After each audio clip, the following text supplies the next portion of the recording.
In regards to our announcement last night regarding the high-altitude surveillance balloon, I'm not going to have much new information to provide other than to say that the North American Aerospace Defense Command continues to monitor it closely. While we won't get into specifics in regards to the exact location, I can tell you that the balloon continues to move eastward and is currently over the center of the continental United States. Again, we currently assess that the balloon does not present a military or physical threat to people on the ground at this time, and we'll continue to continue to monitor and review options. See the balloon, do you have any guidance for, should they try not to interfere, not photograph? So the balloon is currently assessed to be at about 60,000 feet. So again, well above the range of civilian air traffic, or where civilian air traffic would normally fly.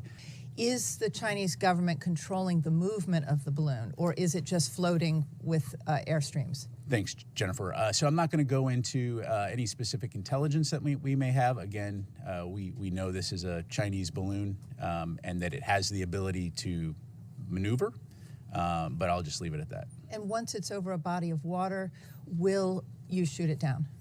Again, right now we're monitoring the situation closely, reviewing options, but beyond that, I'm not going to have any additional information. If the balloon, when it entered the U.S. airspace, has it changed its course in any way? The balloon has changed its course, which is again why we're monitoring it, but that's about as specific as I can get. How is it that the U.S. can assess that, given that the balloon is at such an altitude, without actually getting eyes on it up close and assessing the equipment that's on board? And secondly, are there any alternatives being considered to shooting it down? Is there any option to take this balloon out of the sky intact to maybe get a better look at that equipment?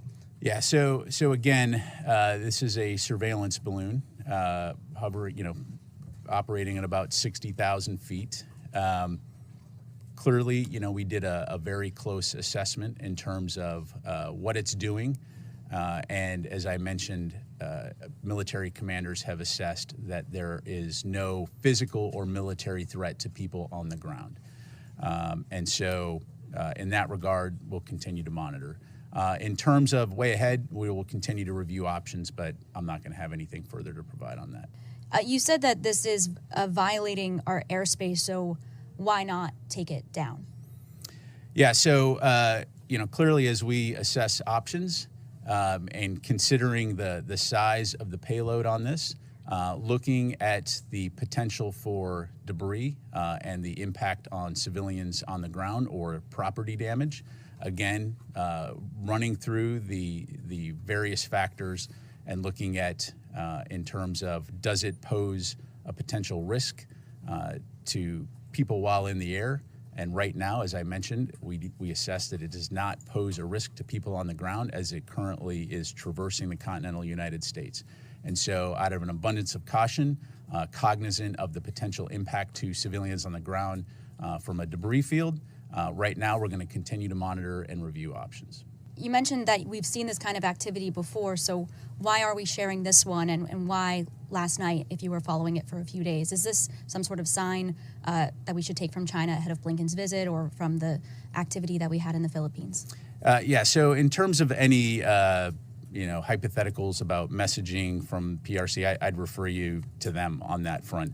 Again, I think what makes this different is the duration and the length of which it has been over U.S. territory. But beyond that, I'm not going to be able to go into any more specifics. How will this incident affect the Secretary's future engagement with Chinese counterparts to maintain the open lines of the communication? I think we've been very clear that we're always open to maintaining an open line of communication with the PRC, and in that regard, nothing has changed.